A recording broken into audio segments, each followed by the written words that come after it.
11ویں امام علیہ السلام کا یہی شاہکار ہے. اگر آپ دیکھیں تو 12ویں امام علیہ السلام تو غیبت میں، لیکن ان سے پہلے کے جو 3 امام ہیں وہ کم سنی کے اندر گئے ہیں. 9ویں امام صرف 25 برس کے تھے، 25 ان کی ایج تھی جب ان کی شہادت تھی. 10ویں امام 41 سال کے تھے، 41، یہ بھی کوئی زیادہ ایج نہیں. اور 11ویں امام صرف 28 سال کے تھے، 28. بہت کم سنے کے اندر جو ائمہ علیہ السلام ہیں یہ کے بعد یہ ان کی شہادتیں ہوئی. اور یہ بنی عباس کا وہ دور ہے جس میں مسلسل وہ لوگ کوشش کرتے رہے کہ ائمہ جو مختلف انداز سے آنے والے اس طولانی غیبت کے دور کے لیے امت کو تیار کر رہے تھے کہ ایک بہت طولانی غیبت آنے والی ہے. اور ائمہ بار بار کہتے تھے ایک بہت طولانی غیبت آئے گی. ہلک فیہ المستعجلون، جلد بازی کرنے والے تباہ ہو جائیں گے، ہلاک ہو جائیں گے. کذب الوقاتون، جو وقت کو معین کریں گے، یہ کہیں گے کہ امام کا ظہور اگلے سال ہونے والا ہے، یا یہ کہیں گے 100 سال تک نہیں ہوگا، وہ سب جھوٹے ہیں. کوئی وقت نہیں جانتا، کوئی عالم ہو، کوئی مرجع ہو، کوئی اور مومن ہو، کوئی صوفی ہو، کوئی وقت نہیں بتا سکتا امام کے ظہور کا، کسی کو نہیں معلوم. کوئی آدمی کبھی نہ کہے کہ میں جانتا ہوں 1000 سال نہیں آئیں گے یا اگلے سال آنے والے ہیں، کوئی وقت نہیں بیان کر سکتا. تو یہ مختلف ادوار کے لیے ائمہ تیار کر رہے تھے. خصوصاً یہ جو آخری 3 امام تھے انہوں نے ذہنوں کو تیار کیا تاکہ لوگوں کو معلوم ہو غیبت میں کیسے وقت گزارنا ہے. 11ویں امام نے بھی اسی انداز سے کیا کیا کہ اپنے ایک وکلا کا جال بچھایا اور 12ویں امام کا مسلسل تعارف کرواتے رہے. جواسیس یعنی جاسوس بیٹھے رہتے تھے امام کے گھر پہ، خواتین خدمت کے غرض سے، مرد آتے تھے باہر کھڑے رہتے تھے کہ سب کو معلوم تھا پیغمبر اسلام کہہ گئے میرے 12 وسیع ہوں گے. تو 11ویں امام یہ ہیں، 12ویں نے ان کے ہاں آنا ہے، تو کسی طریقے سے جب معلوم ہو تو ان کو اسی وقت قتل کر دیا جائے، شہید کر دیا جائے. یہ بڑے بڑے دشمنوں کی سازش تھی. تو 11ویں امام علیہ السلام بے انتہا اختلاف میں، بے انتہا کہہ لیجیے کہ ان کے اوپر جاسوس بیٹھے رہتے تھے، لیکن پھر بھی وہ اپنے پیغام کو پہنچاتے تھے. ایک بہت بڑی سازش قرآن کے خلاف شروع ہوئی 11ویں امام کے دور میں، اور اس میں کوشش یہ کی گئی، اسحاق کندی نامی ایک بہت بڑا عالم تھا، اس نے کوشش یہ کی، جو منحرف ہو جاتے ہیں بعض اوقات لوگ جب زیادہ پڑھ لکھ جاتے ہیں اور ان کی صحیح رہنمائی نہیں ہوتی، صحیح تربیت نہیں ہوتی، تو کیا ہوتا ہے کہ وہ قابلیت کی وجہ سے بعض گمراہ ہو جاتے ہیں. ائمہ کی مسلسل خدا کی طرف سے مسلسل ہدایت کی ضرورت ہوتی ہے انسان کو صراط مستقیم پہ رہنے کے لیے. تو اسحاق کندی جو ہے بہت قابل تھا، اس نے کتاب کا نام رکھا، ابھی کتاب چھپی نہیں تھی لیکن مشہور ہو گئی. کتاب کا نام رکھا التناقض فی القرآن، قرآن میں تناقض ہے معاذ اللہ، یعنی کنٹرڈکشن ہے، قرآن میں تضاد پایا جاتا ہے. اس نے کتاب لکھنا شروع کر دی، اور یہ 11ویں امام کا دور تھا، ہر جگہ مشہور ہو گئی. لوگ بڑے پریشان ہوئے کہ یہ آدمی 20 سال سے ایک کتاب لکھ رہا ہے، ابھی چھپی نہیں ہے لیکن 20 سال کی شہرت ہو گئی کہ یہ ثابت کر رہا ہے قرآن میں کنٹرڈکشن ہے، تضاد ہے. ہر جگہ باتیں ہونے لگیں. 11ویں امام کا دور آیا تو آپ نے اپنے ایک شاگرد سے کہا کہ تم اس سے قریب ہو جاؤ. کہ مولا اس سے قریب ہونے کا فائدہ کیا ہوگا؟ آپ نے کہا قریب ہو جاؤ، میں بتاؤں گا فائدہ کیا ہوگا. صرف قریب ہو جاؤ، وہ تم پہ اعتماد کرنے لگے، وہ تم پہ ٹرسٹ کرنے لگے. جب قریب ہو جاؤ گے میں بتاؤں گا، تمہاری تربیت کروں گا کیسے سوال کرنا ہے. اچھا مولا. تو وہ امام کا شاگرد ہر روز جا کے صحابی کندی کی خدمت کرنے لگا اور جا کے اس کی کتابوں کو صحیح کر کے رکھتا، ایسے ویسے. وہ سوچ رہا تھا کہ امام کہیں گے کتاب چرا لو، کا نہیں، ایک سوال کہوں گا اس سے سوال کر لینا. جب ایک دن اسحاق کندی نے دیکھا کہ بہت قریب ہو گیا، وہ اس سے ٹرسٹ کرنے لگا ہے، تو بہرحال اس کو کتابیں لے جانے دینے لگا. اب اس نے کہا مولا میں بہت قریب ہو گیا ہوں، اب بتائیے کام کیا ہے؟ امام نے کہا اس سے صرف ایک سوال کر لینا، یہ سوال سمجھنے کی کوشش کیجیے گا. امام نے کہا صرف ایک سوال کر لینا. کہ مولا کیا سوال کروں؟ تو اس سے سوال یہ کرنا کہ تم اتنی مدتوں سے یہ کتاب لکھ رہے ہو کہ قرآن میں کنٹرڈکشن ہے، قرآن میں تناقض ہے، قرآن میں تضاد ہے، قرآن کی باتوں میں ٹکراؤ ہے، ایک بات دوسرے سے ٹکراتی ہے. تو یہ بتاؤ کیا تم نے آیات کو ویسے سمجھا ہے جیسا کہ اللہ جس نے قرآن نازل کیا ہے اس نے سمجھانا چاہا ہے؟ بہت سے لوگ سمجھ گئے، بہت سے لوگوں کو شاید اور وضاحت کرنی پڑے گی. کہ یہ پوچھو اس سے کہ تم نے قرآن کے معنی کو ویسا سمجھا جیسا اللہ نے سمجھانا چاہا ہے؟ اس نے کہا بس مولا اتنا سا سوال؟ مولا نے کہا ہاں۔ اس بیچارے شاگرد کو بھی مولا کے سوال سمجھ میں نہیں آیا تھا۔ مولا نے کہا بس یہ سوال کر لینا، وہ سمجھ جائے گا میں نے کیا سوال کیا ہے، لیکن یہ مت بتانا سوال کس کا ہے، یہ سوال تم کہنا میرا ہی ہے، تاکہ اپنے طور پہ سوال کرو، میں نے تمہیں سمجھایا تم اپنے طور پہ سوال کرو گا۔ ٹھیک ہے مولا میں سوال کر لوں گا۔ اب وہ اسحاق چندی کے پاس گیا، کہا استاد میرا ایک آپ سے سوال ہے، اگر آپ برا نہ منائیں میرے سوال کا جواب دیجیے۔ کہاں پر خدا بتاؤ سوال کیا ہے؟ کہ یہ بتائیے جو آپ کتاب لکھ رہے ہیں کنٹرڈکشن فی القرآن، قرآن میں تناقض ہے، تضاد ہے، ٹکراؤ ہے، تو یہ بتائیں کیا آپ یہ جو ٹکراؤ پیش کر رہے ہیں، قرآن میں ٹکراؤ ہے، تضاد ہے، آپ نے آیتوں کو ویسا سمجھا ہے جیسا اللہ نے سمجھانا چاہا ہے؟ تو ایک مرتبہ وہ خاموش ہو گیا، کچھ دیر سوچتا رہا، کہا یہ تجھے سوال کس نے بتایا ہے؟ کہا تجھے سوال کس نے بتایا؟ کہا میرے اپنے ذہن میں سوچا ہے۔ کہا تیرے ذہن کی ایجاد نہیں ہے یہ سوال۔ کہا کیوں؟ میں کیوں نہیں سوچ سکتا؟ کہا 20 سال سے میں کتاب لکھ رہا ہوں، میں تیرا استاد ہوں، میرے ذہن میں یہ سوال نہیں آیا۔ جب میرے ذہن میں نہیں آیا تو تیرے ذہن میں کیسے آ سکتا؟ یہ کسی بہت بڑے آدمی کا سوال ہے جو علم کا سمندر ہوگا۔ کہا یہ مجھے امام حسن عسکری نے سوال بتایا۔ اس نے کہا ان کے اللہ صلاح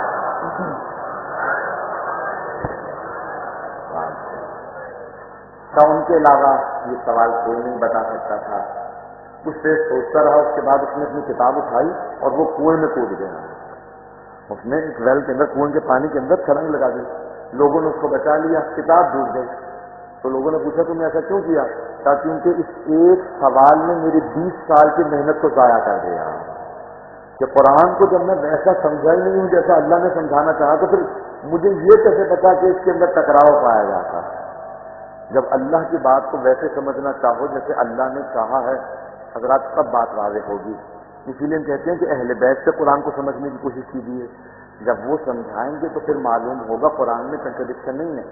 حضرات صحابہ کا بہت مرتبہ ہے، جیسے جیسے آیتیں نازل ہوتی تھی نا وہ قرآن پہ عمل کرتے تھے۔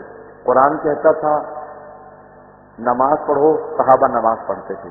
قرآن کہتا تھا روزہ رکھو، صحابہ روزہ رکھتے تھے۔ قرآن کہتا تھا جہاد کرو، صحابہ جہاد کرتے تھے۔ قرآن کہتا تھا راہ خدا کے اندر انفاق کرو، صدقہ دو، صحابہ انفاق کرتے تھے، صدقہ دیتے تھے۔ قرآن کہتا تھا زکوٰۃ دو، وہ زکوٰۃ دیتے تھے۔ قرآن کہتا تھا حج کرو، وہ حج کرتے تھے۔ لیکن اہل بیت علیہ السلام وہ ہیں کہ جب وہ نماز پڑھ کے زکوٰۃ دیتے تھے تو آیت نازل ہوتی تھی، جب وہ بستر رسالت پہ سوتے تھے تو آیت نازل ہوتی تھی، جب جناب سیدہ راہ خدا میں روٹیاں دیتی تھی تو سورہ نازل ہوتا تھا۔ تو اہل بیت وہ ہیں صحابہ جو آیتوں کے منتظر ہیں، آیتیں اہل بیت کے منتظر ہیں کہ اہل بیت کوئی کام انجام دیں تو سوروں کی آیتیں نازل ہوں گی۔ تو حضرات اہل بیت کے فضائل کو ان کے مقام سے سمجھیں۔ امام حسن عسکری علیہ السلام نے بڑے ہی گہرے انداز سے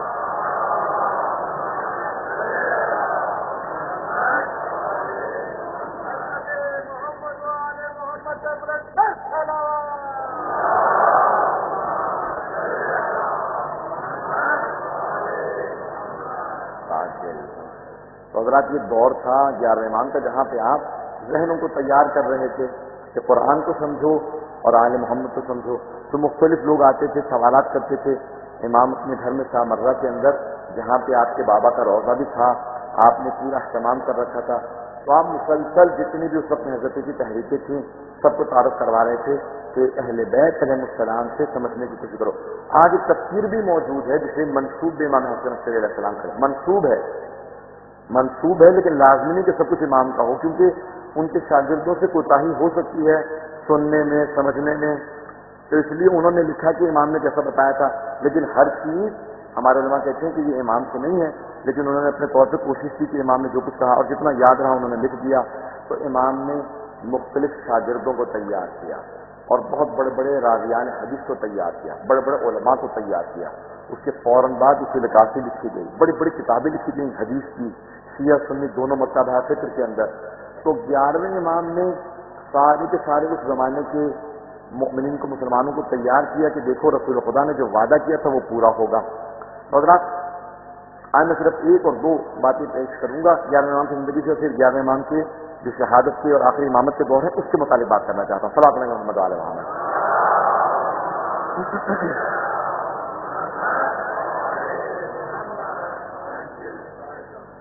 تو قرآن کے اندر بے انتہا آیات ہیں اور ائمہ علیہ السلام نے اپنے شاگردوں کو ان کی تفسیر بتائی اور تیار کیا۔ 11ویں امام علیہ السلام نے کیا کیا کہ جو خمس کا نظام قائم ہوا تھا، تعارف کروایا تھا کہ میرے وکلاء کو دو، اور وکلاء کو بتایا کہ کہاں کہاں مصرف ہو سکتا ہے، خمس کے مصارف کیا ہے، یعنی کہاں پہ اسپینڈ کیا جا سکتا ہے، کہاں خرچ کیا جا سکتا ہے، اور پھر تربیت کرنے لگے۔ امام کے ایک وکیل تھے جو قم میں رہا کرتے تھے۔ قم کے اندر، قم شروع سے امام کے ماننے والوں کی ایک شہر تھا جو ایران میں ہے، بہت چھوٹا سا شہر تھا تو بہت بڑا شہر ہو گیا۔ تو وہاں سے ایک وکیل امام کا گیا اور ساتھ میں ایک شیعہ نے کہا کہ میں نے کہا میں جانا چاہتا ہوں تاکہ دیکھوں تو صحیح کہ 11ویں امام کے بعد وہ 12ویں امام کون ہوں گے جو پوری دنیا کو عدل و انصاف سے بھر دیں گے جیسے وہ ظلم و جور سے بھر چکی ہوگی۔ کہا میں جا کے امام سے پوچھوں گا۔ اب وہ آئے، جب سامرے آئے نا تو امام علیہ السلام نے فوراً اشارہ کیا، کہا کہ آج کا اپنا خمس مجھے مت دو، وہ جو 4 برس کا بچہ بیٹھا ہے نا اسے جا کے اپنا خمس دو، اس سے حساب کتاب کرنا۔ تو وہ شیعہ کہتا ہے کہ امام کے وکیل نے لے جا کے خمس کا حساب دینا شروع کر دیا۔ مجھے تعجب ہونے لگا کہ یہ کیسے امام نے 4 برس کے بچے کے پاس بھیج دیا، بچے کو کیا معلوم ہوگا؟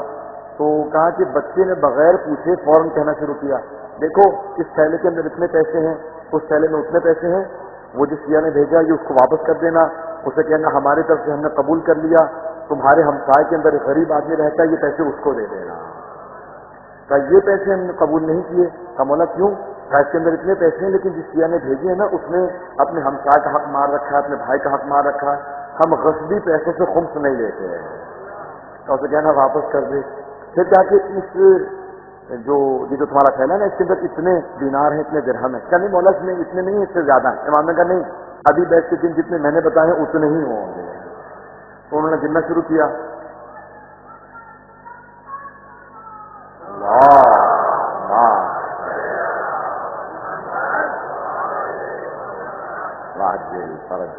تو اس نے گننا شروع کیا، کہا نہیں مولا جو آپ نے کہا وہ نہیں ہے، جو میں نے کہا تھا وہ بھی نہیں ہے، کچھ اور ہے۔ مولا نے کہا پھر گن، ایسا ہو ہی نہیں سکتا، جو میں کہہ رہا ہوں وہی ہے۔ اب وہ جو ساتھ میں کیا آیا تھا وہ دیکھنے لگا تعجب سے کہ کیسے اس بچے کو ہر چیز معلوم ہے۔ اس نے دوبارہ گنا، کہا مولا جو آپ نے کہا تھا بالکل ویسے ہی اتنے ہی درہم ہے، اتنے ہی دینار ہیں۔ امام نے کہا یہ پیسے میں نے قبول کیے، جب واپس جاؤ گے تو تمہاری بستی کے اندر ایک بیوہ خاتون رہتی ہے، اس کے پاس یتیم بچے ہیں، ہماری طرف سے خمس کے پیسے اس بیوہ خاتون کو دے دینا۔ تو اب وہ شیعہ بیٹھا تو اس نے تعجب کیا، کہا مولا آپ کون ہیں اور یہ آپ سب کیسے جانتے ہیں کہ بغیر تھیلا کھولے آپ کو معلوم ہے کتنے پیسے رکھے ہیں؟ آپ نام تک جانتے ہیں، آپ یہ تک جانتے ہیں کس نے کس نیت سے بھیجے ہیں، غصبی ہیں کہ جائز پیسے ہیں؟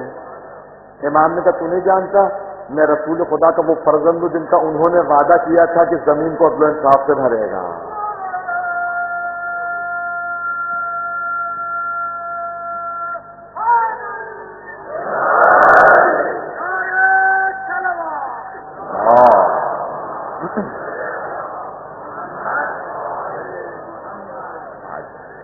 تو آپ نے غور کرنا نا 11ویں امام نے ذہنوں کو تیار کرنا شروع کر دیا کہ سب لوگ ذہن اپنے ابھی سے ذہن نشین کرنے کے ایک 12ویں میں آنا ہے، اور ان کی غیبت ہے، 2 طرح کی غیبت ہے، غیبت صغریٰ ہے، غیبت کبریٰ ہے۔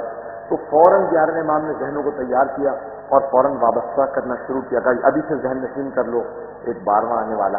حضرات گزشتہ بھی بعض خلفاء جو تھے نا انہوں نے کیا کہ جیسے مامون، سب ایک حدیث رسول خدا کی سب کے ذہنوں میں تھی کہ پیغمبر نے فرمایا میرے 12 وصی ہوں گے اور 12ویں کا نام مہدی ہوگا، تو سب کے ذہنوں میں یہ بات تھی۔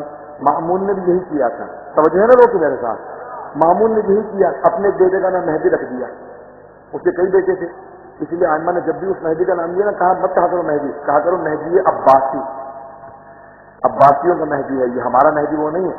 تو اس کے کئی بیٹے تھے، معتمد تھا، معتزد تھا اور یہ مہدی تھا۔ تو کیا کیا امام نے اب 8ویں امام کا دور تھا تو اس نے اپنے بیٹے کا نام مہدی رکھا، اور وہ لوگوں سے کہنے لگا کہا دیکھو رسول خدا کے جو چچا تھے عباس میں ان کی نسل سے ہوں، اور رسول خدا نے کہا تھا کہ اہل بیت میں سے ایک مہدی آئے گا دنیا کو عدل و انصاف سے بھر دے گا، تو یہ وہی مہدی ہے جو رسول خدا نے کہا تھا۔ اب کافی لوگ کنفیوز ہو گئے، بڑے پریشان ہونے لگے، تو اکثر اوقات وہ بلایا کرتا تھا، آواز دیتا تھا بیٹا مہدی کہاں ہو، جیسی آواز دیتا تھا نا تو سارے کے سارے لوگ متوجہ ہوتے تھے، کہتے تھے وہ مہدی ہے یا نہیں ہے؟ تو 8ویں امام تعظیماً کھڑے ہو کے کہتے تھے وہ جو مہدی جس کے ہم انتظار میں ہے اس کا باپ بھی اس کی تعظیم میں کھڑا ہوتا ہے، اور جس کو یہ مہدی کہتے ہیں کبھی یہ مارتے ہیں کبھی بھائی مارتے ہیں، اسے کچھ معلوم ہی نہیں ہے کہ ہم جس مہدی کے منتظر ہیں وہ اللہ کی حجت ہے۔ تو ہر امام نے تاکید کی ہے کہ دیکھو پہچاننے کی کوشش کرو جو حجت خدا ہوگا اس کے اندر علامات ہوں گی، وہ اللہ کا نمائندہ ہے۔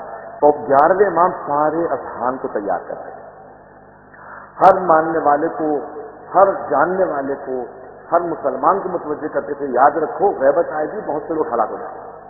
اور پھر امام نے کثرت سے لوگوں کے اندر، اچھا کئی لوگوں کو یہ شبہ تھا کہ بھائی جواسیس جاتے رہتے تھے، جاسوس آتے تھے، اور اکثر خواتین اندر آتی تھی کہ کسی امام کی ازواج کے اوپر نگاہ رکھنا، جب بھی ولادت کے آثار ہو فوراً جا کے خبر کر دینا بادشاہوں کو۔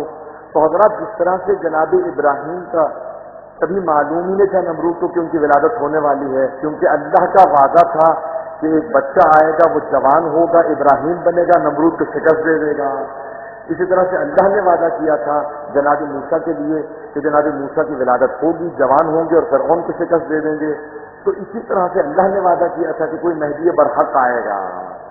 تو اب وہ سارے کے سارے عباسی جو تھے وہ بار بار امام حسن عسکری علیہ السلام کی ازواج کی جاسوسی کے لیے خواتین کو بھیجتے تھے، کہتے تھے بس ملنے چلی جایا کرو، دیکھا کرو کہ آثار ولادت تو نہیں ہے، اور آثار ولادت ہمیشہ چھپے رہتے تھے۔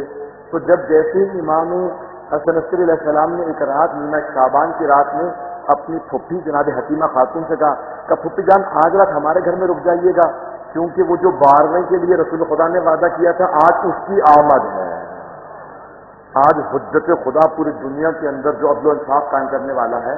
تو جناب حتیمہ خاتون نے بھی تعجب کیا، سوال کیا، کہا کہ بھتیجے آپ کی کون سی زوجہ سے ولادت ہے؟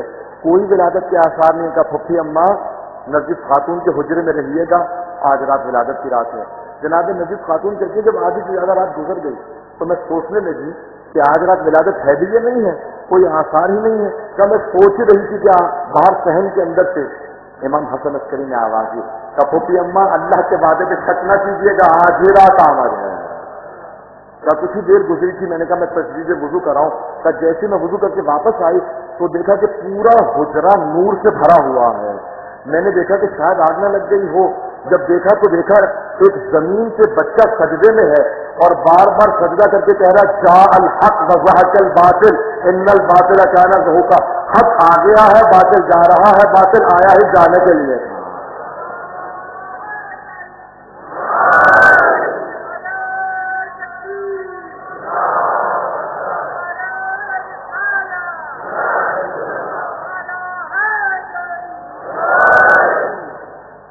آگے غور فرمایا تو امام حسن علیہ السلام سب کے ذہن تیار کر رہے ہیں، کہا کہ دیکھو یہ آمد ہے۔ جناب نرجس خاتون کہتی جیسے میں نے بچے کو دیکھا نا، میں نے اٹھایا دیکھا کہ بچہ نہایت پر نور ہے، ایسی میں نے مخلوق دنیا میں صرف آئمہ کی شکل میں دیکھی ہے۔ بچے کو میں نے سلام کیا، بچے نے فصیح و بلیغ عربی زبان میں جواب دیا وعلیکم السلام، پھپھی اماں آپ پہ بھی سلام ہو۔ کیا مجھے فوراً 11ویں امام نے آواز دی کہ پھپھی اماں میرے بچے کو میرے پاس لے آئیے۔ کہا میں فوراً بچے کو لے کے گئی، جیسے بچے کو لے کے گئی 11ویں امام نے اپنی آغوش میں لیا، فوراً چوما، کہا کہ سلام ہو میرے بیٹے آپ پر۔ تو اس بچے نے فوراً جواب دیا، جناب نرجس جناب حتیمہ خاتون جو نویں امام حسن کی بیٹی ہیں، امام علی نقی کی بہن ہیں، امام حسن عسکری کی پھپھی ہیں، اور وہ اسی زری میں ہیں جہاں پہ 10ویں اور 11ویں امام کا روضہ ہے۔ تو انہوں نے کہا کہ میں نے دیکھا کہ فصیح و بلیغ عربی زبان میں 12ویں امام نے کہا سلام ہو میرے جد رسول خدا پہ، سلام ہو میرے جد علی مرتضیٰ پہ، سلام ہو میری دادی زہرا پہ، سلام ہو حسن حسین میرے اجداد پہ، اور پھر سب کے نام لے کے کہا بابا آپ پہ بھی سلام ہو اور مجھ پہ سلام ہو، اس کا خالق کائنات نے اس خاندان کو چن لیا ہے کہ زمین سے عدل و انصاف قائم ہو رہا ہے۔ کہا جناب حتیمہ خاتون کہتی میں انتظار میں تھی کہ اچانک چاروں طرف سے نور کے پرندے نازل ہونے لگے، میں ایک طرف فوراً گھبرا کے ہٹ گئی، دیکھا کہ چاروں طرف سے دیواروں پہ نور کے پرندے بیٹھے ہوئے ہیں، ایک پرندہ بار بار آتا ہے نور کا، جیسے پرندہ نما ایک چیز ہے، بار بار آتا ہے، 12ویں امام کے کان میں کچھ کہتا پھر چلا جاتا ہے۔ میں بڑی پریشان تھی، اچانک 11ویں امام علیہ السلام نے کہا پھپھی اماں یہ ملائکہ ہیں جو اللہ کی طرف سے آسمان سے نازل ہوئے ہیں، اور یہ جو آپ بار بار دیکھتی ہیں نا کہ کان میں آ کے میرے بیٹے سے کچھ کہتا ہے، یہی جناب جبرائیل ہیں جو کہتے ہیں کہ آپ اللہ کے ولی ہیں، ملائکہ نے آپ کو سلام بھیجا ہے۔ تو یہ پورا کا پورا نظام ہستی رسول خدا کے 12 وسیع ہیں، رسول خدا کی آل ہیں، ذریت ہیں. تو ہم ایک 12ویں امام کے قائل ہیں جو غیبت میں ہیں. امام حسن عسکری نے سارے اذہان کو تیار کیا. بچے کی تربیت سے لے کے جب 5 برس کے ہو گئے مسلسل تعارف کرواتے رہے. آپ نے اپنے فریضے کو اسی لیے انجام دینا ضروری سمجھا تاکہ کسی ذہن میں کوئی شبہ نہ رہ جائے. کبھی کوئی یہ نہ سوچے کہ وہ 12ویں کون ہیں، کب آئیں گے، کیسے ہوں گے. کتنی شہادتیں ہو گئی حضرات، کتنی یعنی گواہیاں ہو گئی. شہادت مراد گواہیاں ہیں حضرات. جب ایک مرتبہ 11ویں امام صاحب کی شہادت ہوئی نا تو سب کے سب جو بنی عباس سے جو ان کے خلفاء تھے انہوں نے کہا کہ 11ویں امام کا جنازہ ان کے 11ویں امام کا جنازہ کس نے پڑھایا. کہا کہ ان کے بھائی کھڑے تھے لیکن اچانک ان کے گھر سے ایک 5 برس کا بچہ نکلا. اس نے اپنے چچا کی ابا کو پکڑا کہ چچا جان ہٹ جائیے، اس جنازے کے پڑھانے کا میرا حق زیادہ ہے. کہا وہ کھڑے ہو گئے اور انہوں نے تکبیرات کہیں اور اس کے بعد واپس گھر میں چلے گئے. بنی عباس نے فوراً کہا کہ جاؤ جا کے اس گھر کو چھان مارو. اور آج تک یہ بحث ہے کہ وہ ساری کی ساری بٹالین، وہ جو فوج کا ایک دستہ تھا وہ 11ویں امام کے گھر میں داخل ہوا اور بچے کو تلاش کرنے لگا. بچہ نہ مل سکا. وہ کہتے ہیں جب ایک پوری فوج نے تلاش کیا اور بچہ نہیں ملا اس کا مطلب ہے وہ ہے ہی نہیں. بات سمجھ میں آئیے. ان کا اشکال یہ، وہ کہتے ہیں وہ نہیں ہے. کیوں نہیں ہے؟ وہ کہتے ہیں کیونکہ فوج نے تلاش کیا. میرا سوال ہے فوج نے تلاش کیوں کیا؟ فوج کا تلاش کرنا اس بات کی علامت ہے کہ جو سارے شہر نے دیکھا تھا کہ ایک بچے نے جنازہ پڑھایا ہے وہ فوج دیکھنے گئی تھی کہ جو پورے شہر نے دیکھ لیا. وہ بچہ گیا کہاں ہے؟ سب نے کہا سردار مبارک میں چلے گئے. حضرات ایک میں یہاں پہ فلسفے کی دلیل کو پیش کروں گا، زیادہ تفصیلات میں نہیں جاؤں گا. اگر آپ کے سمجھ میں آ جائے تو انشاءاللہ تعالیٰ بہت آسان اور سادہ کر کے پیش کروں گا. فلسفے کا قانون ہے کہ اگر آپ کسی شے کو تلاش کریں اور نہ ملے تو یہ اس بات کی علامت نہیں ہے کہ وہ شے نہیں ہے، بلکہ اس بات کی علامت ہے کہ آپ کو ملی نہیں ہے. چلو میں مثال دے دیتا ہوں. میری مثال کے طور پہ یہ انگوٹھی کھو جاتی ہے کسی امام بارگاہ کے صحن کے اندر. میں تلاش کرتا رہا ہوں مجھے انگوٹھی نہ ملے. انگوٹھی کا اس صحن میں مجھے نہ ملنا اس بات کی علامت نہیں ہے کہ انگوٹھی جہاں نہیں ہے، بس یہ علامت ہے کہ مجھے نہیں ملی. تو حضرات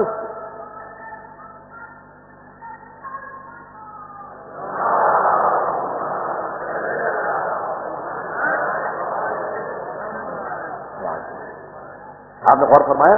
تو فلسفے کا قانون ہے کہ اگر کوئی چیز گم ہو جائے اس کو تلاش کرو تو نہ ملنے پہ یہ دلیل نہیں ہے کہ وہ شے نہیں ہے. تو حضرات اب ساری کی ساری فوج تلاش کر رہی ہے. اس لیے ابتدائی علماء کے اندر اختلاف یہ تھا کہ امام زمانہ کی غیبت یعنی کیا. آیا غیبت سے مراد، یہ میں اگلے چند دنوں پہ مولا سے متعلق پیش کرتا ہوں متعلق کو، کہ آیا غیبت سے متعلق یہ ہے کہ امام انویزیبل ہیں یعنی آنکھوں سے اوجھل ہیں، آنکھوں سے غائب ہیں، یا نہیں غائب نہیں ہے، سامنے ہوتے ہیں لیکن پہچانے نہیں جاتے. کیونکہ غیبت کی اقسام ہے. قرآن نے غیبت کی اقسام پیش کی ہیں. ایک ہے غیبت کے انسان غائب آنکھوں سے اوجھل ہے، اور ایک نہیں غائب نہیں ہے لیکن پہچان میں نہیں آتا. جیسے جناب یوسف کے بھائی جب مصر پہنچے، جناب یوسف عزیز مصر بن چکے تھے. سب بھائی دیکھ رہے تھے لیکن پہچان نہیں رہے تھے کہ یہی یوسف ہے. تو یہ بھی غیبت ہے، یعنی آنکھوں کے سامنے پہچانے نہیں جا رہے. تو علماء میں اختلاف اس بات پہ ہے کہ آیا امام زمانہ آنکھوں سے غائب ہیں یا غائب نہیں ہے، دیکھنے میں آتے ہیں پہچانے نہیں جاتے. حضرات امام اگر چاہیں تو غائب ہو جائیں اور چاہیں نظر آئے پہچانے نہ جائیں. اب سیرہ حلبیہ جو ہمارے اہل سنت والبرادران بھائیوں کی ایک سیرت نبوی ہے وہیں سے پیش کر رہا ہوں. جلد اول میں پیغمبر مکے میں ہے اور دلیل کے طور پہ پیش کر رہا ہوں بات کو. پیغمبر اسلام مکے میں ہے. صرف 2 دلیلیں پیش کروں گا، تفصیلات میں نہیں جاؤں گا کیونکہ میں خود اگر 12ویں امام پہ چاہوں تو ایک سے زیادہ صرف پڑھ سکتا ہوں. لیکن کئی دلیلیں موجود ہیں خود میرے پاس، لیکن انسائکلوپیڈیا موجود ہے. 12ویں امام کوئی مختصر موضوع نہیں ہے، یہ خود کئی اشروں کا موضوع ہے. تو کیا کہ 2 دلیلیں پیش کر رہا ہوں. تو جناب سیرہ حلبیہ کے اندر الفاظ ہیں کہ جناب ختم مرتبت کے ام جمیل ابو لہب کی بیوی وہ کیا کرتی تھی، آ کے اذیت کیا کرتی تھی، اجرت کیا کرتی تھی، توہین کرتی تھی پیغمبر اسلام کی. تو مسجد الحرام میں پیغمبر اسلام خانہ کعبہ کے سامنے بیٹھے ہیں اپنے صحابہ کے ساتھ. اتنے میں جمیل کو آتے دیکھا، پیغمبر اسلام نے فوراً کہا یہ آ رہی ہے مجھے دیکھ نہیں پائے گی. تو صحابہ تعجب کرنے لگے کہ جب آ رہی ہے پیغمبر اسلام سامنے بیٹھے تو دیکھ کیسے نہیں پائے گی. اتنے میں آئی، آگے صحابہ سے سوال شروع کیا، کہا رسول محمد کہاں ہے؟ وہ تو نہیں ماننا، رسول خدا تو نہیں مانتی تھی. کہاں ہے؟ اور بہت کچھ کہا، صبح چلے گئی. پیغمبر اسلام نے کہا دیکھا یہ مجھے دیکھ نہیں پائی، اب اگر آئے گی تو دیکھ پائے گی. کہا اب اگر آئے گی تو دیکھ پائے گی. کہا یا رسول خدا یہ کیا چیز ہے؟ کہا میں قدرت رکھتا ہوں، اختیار رکھتا ہوں خدا کی طرف سے، جسے چاہتا ہوں نظر آتا ہوں، جسے چاہتا ہوں نظر نہیں آتا. حضرت آج تک علامہ مجلسی نے 24 معجزات بدن جس میں رسول خدا کے لکھے ہیں. آج تک آپ نے دیکھا ہوگا بعض اوقات پتھروں پہ پیغمبر اسلام کے نشان ہیں. توجہ ہے لوگوں کی؟ تو صحابہ کرام کہتے تھے کہ ہم نے خود اپنی آنکھوں سے دیکھا. بعض اوقات پیغمبر کچی مٹی پہ ریت پہ چلتے تھے، نشان نہیں بنتے تھے. بعض اوقات پتھروں پہ چلتے تھے، نشان بنتے جاتے تھے. تو کہ جہاں پیغمبر اسلام چاہتے تھے ان کے نقش بنتے جاتے تھے، جہاں نہیں چاہتے تھے نقش نہیں بنتے تھے. جس کا اتنا اختیار ہو کہ پتھر پہ نقش چھوڑ دے اور ریت پہ نقش نہ چھوڑے، تو پھر دلوں کی بھی یہی کیفیت ہے کہ جس کے دل پہ